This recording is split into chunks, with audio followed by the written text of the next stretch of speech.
Hello Internet. What I'm going to talk to you today about is the anchor point and release. Now those two things are very closely related. You can't really have one without the other. And it's a very important factor in consistent, accurate shooting. And I've seen a lot of people shoot, and so many people do it in so many different ways. And it's the whole deal with instinctive archery is you've got to do it your way, and you've got to do it how it feels right for you. There is a polar right and a wrong way to do it, and there are better ways to do it than others, but you've got to find your own path. And the way I tend to do it may be different to the way somebody else does it. But that doesn't necessarily mean the way I do it is right or wrong. It just means it's right for me and it works for me. What's right for you might be something completely different. But yeah, so as well as anchor point and release, I'm going to talk about, now I'm coining this is new, this is Jim's 3 C's. So what you're looking for, your anchor point and release, it needs to be comfortable, it needs to be consistent, and it needs to be concise. And by that I mean, when you find your anchor point, it has to be comfortable for you. Someone can say, oh no, you have to anchor here, you have to do it this way, you have to do it that way. No, it just has to be comfortable for you. Some people, the way I do it is I get my middle finger and I put it in the corner of my mouth, and that's how I know that's a comfortable anchor point for me, and the way my hand feels on my face. Some people, I tuck my thumb in, so I make like a big C shape, and it hugs the contour of my face. Some people will have their thumb up here. That helps them. Some people anchor down here. It's really important that you pick an anchor point that suits you. That's the most important thing. There's no good doing it like somebody else does. Do it like how it feels most natural for you. So when you've got your anchor point, your comfortable anchor point, you're looking at consistency, and consistency is just doing the same thing over and over again. Theoretically, you could have a really bad release, but if you release exactly the same time, it's the same way every single time, then theoretically it should be okay. Theoretically, so it's going to be consistent. The way I tend to do it is I've got my anchor point up here, and when I release, now the release, I've mentioned this before, releasing, if you think of releasing the string as an action, that's not the right way to go about it. You simply want to no longer be holding the string rather than physically letting go of the string.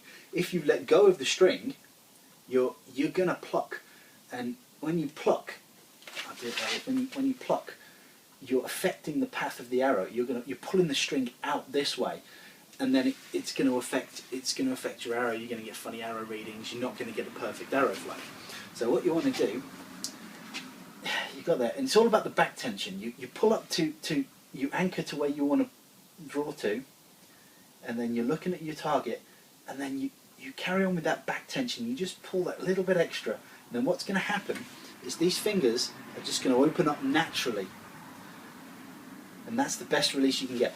If your fingers open up naturally and you follow the contour of your face, you're going to get a much straighter arrow flight, because what you're doing, you're pulling back at the same plane as the arrow's going forward, so it's all on the same plane. Now I'm sure if you're watching my videos, you've seen Jeff Kavanagh's videos. Absolute legend. He talks about the two anchor points. He's got an anchor here and he's got an anchor here. So when he releases, he shoots, and he touches his second anchor point. I do a very similar thing. I'm looking, I'm not releasing, I'm simply not holding the string anymore, and as it goes, my hand comes back, and I'm sure you've seen some of my other videos, I release, and then my hand always comes, not always, I'd love it to, always, doesn't always, come slowly around and touch the back of my head, and that's the way I do it, and I do that every time, so I'm consistent in what I do, or I try to be consistent in what I do. If someone could be perfectly consistent every time, then they're onto a winner. But we are all human. And thirdly, you want to be concise. So you want to keep it tight. It's really, I've put concise there because I wanted 3 C's and I couldn't really think of another word beginning with C. But concise, you know, you keep it to the point, keep it tight. You know, again, it follows on from consistency. You just keep it all tight. Do the same thing. You don't need to over elaborate anything. You can, I mean, I've seen archers, more target archers, but they sort of come up and do funny things with their hands. You don't really need to. You just need to just keep it really simple, really concise, just a nice simple motion. And that is really the basis of a good solid release. And once you've nailed your solid release and you're doing the same thing over and over again, the rest will just fall into place that much easier. You're not going to be, you're not going to be thinking, oh, is my release off? If you know you've nailed your release every single time, then you're on to a winner. Yeah, that's about it really. That's all I wanted to talk to you about is the release. So anchor point and release, quite symbiotic, really can't have one without the other.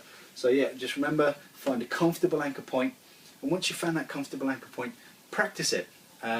Just practice it. I mean, 90% of instinctive archery is practice. You've got to put the hours in, you've got to practice, you've got to practice, you've got to practice. So why not practice your release as well? I found a good way of practicing your release is if you blind shoot. If you stand, you know, a couple of meters in front of your target or your boss or whatever, or your butt, and you draw up, but close your eyes. And it's amazing how kind of deceptive your eyes can be. If you take your eyes out of the equation, you find yourself doing really nice shots. And just do that, just so your body knows what to do. Get into the zone. But that is essentially all you need to do. Is just keep it really simple. Keep it comfortable. Keep it consistent, and keep it concise. I hope you find that useful. Please check out the blog. Please give me a little like if you found this video useful. It helps me out. Also, feel free to subscribe. It'll be brilliant. I like to know, you know, what's going on, and please feel free to ask me any questions or you know, any useful comments. But yeah, thanks for watching, guys. As always, it's been a pleasure. Shoot straight, and we'll see you soon. Bye bye.